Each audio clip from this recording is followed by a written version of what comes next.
And just like that, it's time for our weekly roundup of all the things Lady just ain't gonna do this week. Number 1, Kyle Rittenhouse acquitted. So just like Lady said last week, Kyle Rittenhouse was acquitted of all charges in the murders of 2 protesters and the injuring of 1. This case was tragic, but it was also predictable.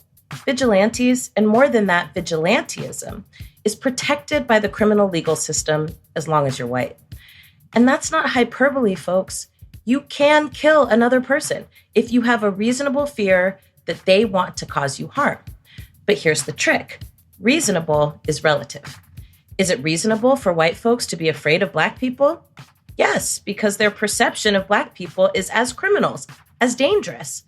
A Black man running down the street? Dangerous, must be up to something. A Black teenager walking down the street in a hoodie? Dangerous, must be up to something. A Black woman banging on the screen door in the middle of the night asking for help?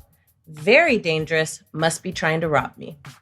Kyle Rittenhouse got away with murder because in Wisconsin, and let me tell you why, because the law supported him doing exactly what he did.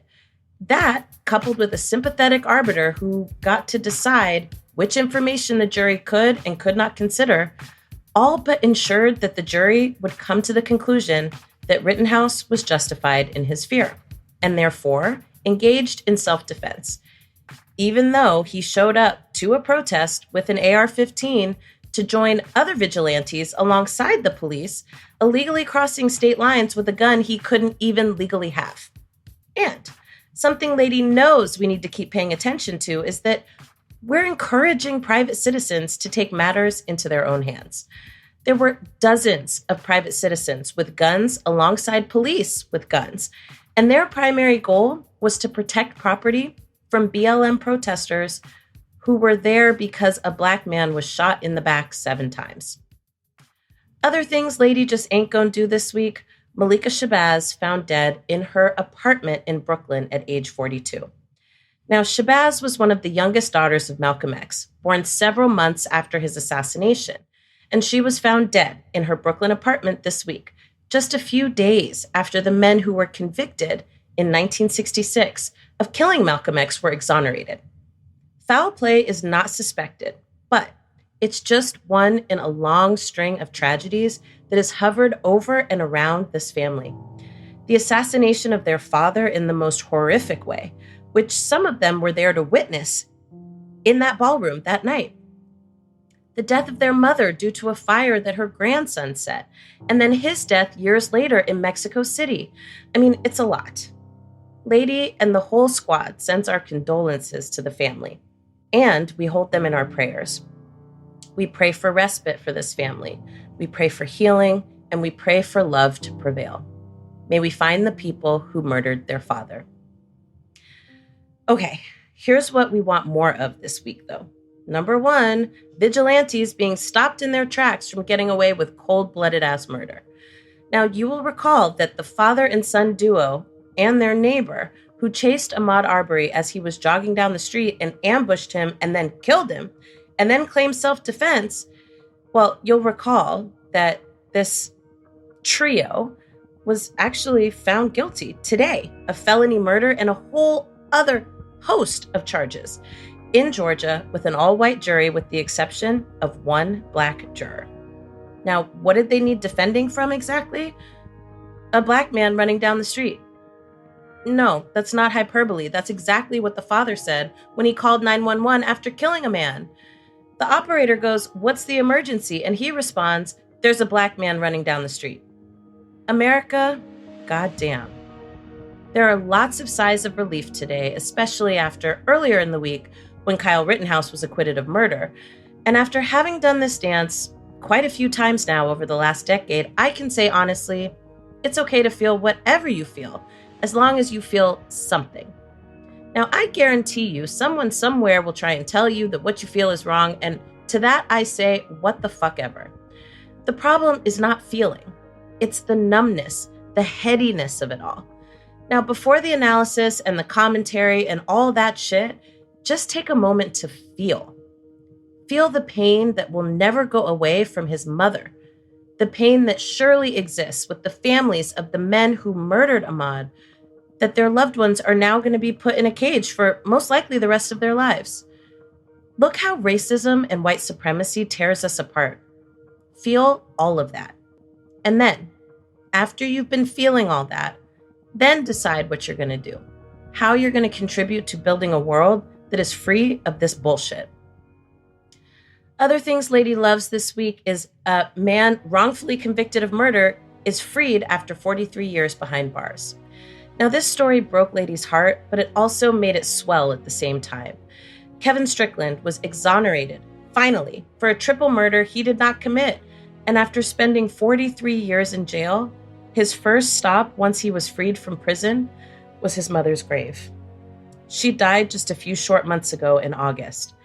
Now, this man may just have had the unfortunate distinction of being the person who spent the longest time in jail for a crime he didn't commit before being exonerated. Missouri, goddamn. The eyewitness recanted her testimony, and she did hella legwork to get somebody to listen to her that he was not the man who committed the crimes, but very few people would listen. Now, unfortunately, because this man was not exonerated using DNA evidence, he's not eligible for compensation from the state who wrongfully convicted him, and he still now has to build a life. Now, Lady is so glad that he is free. And also, I am so fucking angry at this bullshit setup that turns human beings to stone behind some shit they didn't do. I mean, how do you get 43 years of your life back? Congratulations to you, Brother Kevin.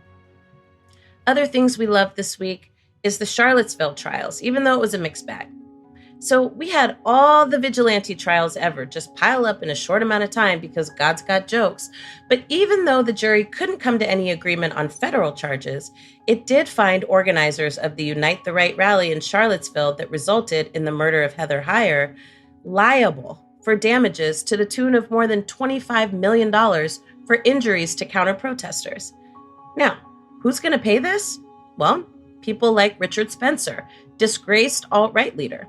People like Jason Kessler, organizers of the temper tantrum over the removal of a Confederate statue. Christopher Cantwell, a vocal neo-Nazi podcaster who's already in jail for extortion and threats. And people like James Field, the motherfucker who ran Heather Heyer over in his car, who is serving multiple life sentences for that murder, and his ass was found liable for $12 million in damages, in addition to hundreds of thousands of dollars for medical expenses. Now, fun fact, this strategy of bankrupting racist organizations was first deployed after the first Civil War.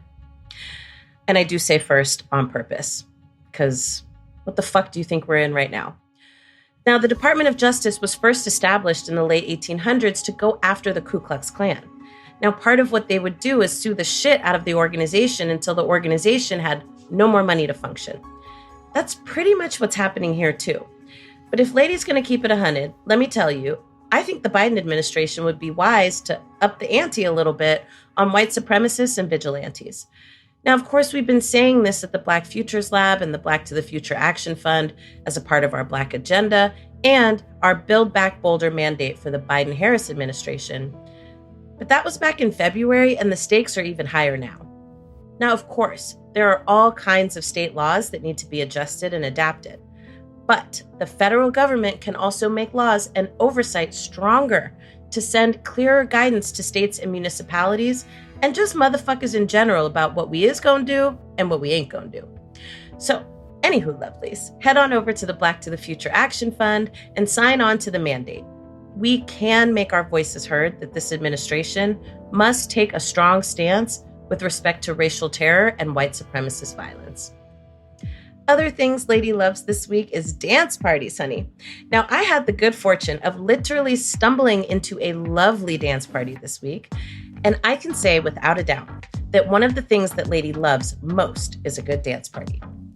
It's that feeling of getting in there while your body starts moving, everybody's putting their best energy in the space, the way your heart starts pounding because you really getting it, and also your favorite song just came on, hey. Looking around to see who gonna get this work tonight? Okay, wait. Well, maybe that's just me. But anyways, all I'm saying is shout out to the dance party I stumbled upon this week. Y'all lifted my spirits and helped me remember a thing I absolutely love. Promise you lovelies that an absolutely wonderful dance party is coming your way before I leave. And of course, when I arrive in the ATL. So stay tuned and get them knees ready for all y'all over 40s. Don't leave it all for the youngsters now. Also, sending a special shout out to my god baby Gael, who turns 4 this week. He loves trains and balls and planets and board games. And he also loves his TT. That's me.